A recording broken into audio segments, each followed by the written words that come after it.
Maharaj Pariskshit of Srimad Bhagavatam.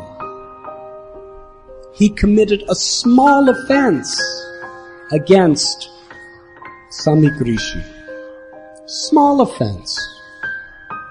Due to that, the son of Shamik Rsi, Shringi, was so outraged, unable to tolerate the provoking situation of anger and an assault to his false pride that he had of being the Brahman and the son of a great sage. He cursed the king to die in 7 days. He failed.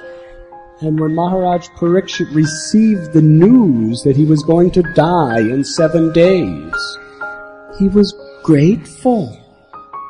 He could have sent all his armies to kill that little Brahmin, but he didn't. He accepted it as the will of the Lord. He saw the good in it. He saw the opportunity in it. A great person sees positive opportunity in every situation that comes in their lives and never becomes despondent. Human life is meant for self-realization.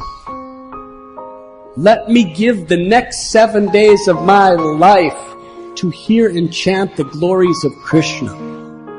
And with a grateful and happy heart, Maharaj Pariskshit sat on the bank of the Ganga, and because of him, we have the Srimad Bhagavatam.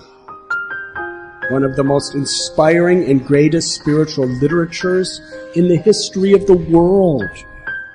There is the story of Ambarish Maharaj. Durvas Muni was offended by a slight mistake that Ambarish made and was ready to kill him. Vishnu saved Ambarish. Durvas Muni, who was such a great, powerful sadhu, ultimately, for the offense of trying to murder this poor grihasta, family man, he was on the verge of death. But Ambarish forgave him. Ambarish fasted for 1 year for the welfare of Durvasa Muni, the same man that tried to kill him. That is tolerance. In fact, forgiveness and tolerance are inseparable. The power to forgive another for their injustices and offenses against one is actual sign of real tolerance. It is the quality of a great person. The power to forgive is of a greater strength than all the nuclear powers on earth today by billions of times.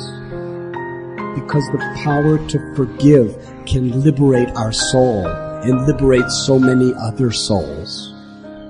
But armies, weapons, and entire arsenals of the world cannot necessarily liberate anyone. Jesus Christ forgave the people who crucified him. That was his last prayer. O Lord, forgive them, they know not what they do. We have the story of Thakur Haridas.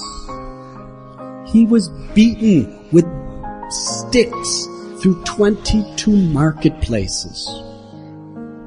He was beaten so severely that no man had ever lived beyond 2 or 3 such marketplaces. But as he was being beaten and whipped, he was praying for the welfare of the executioners. And what did he do wrong? Nothing. He was tried and convicted simply because he was trying to teach people how to love God in a different way than the government believed in God. That's all. He was teaching the same essential universal principles as their religion, but with some different names. And therefore he was sentenced to death.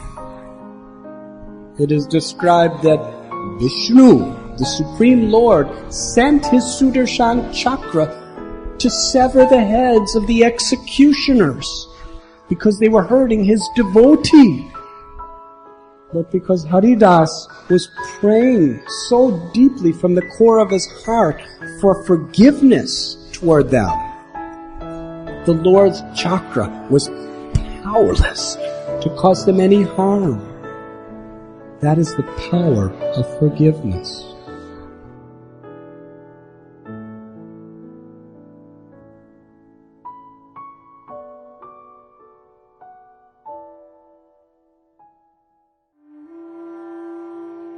You were listening to Radhanath Swami on devotionalnectar.com.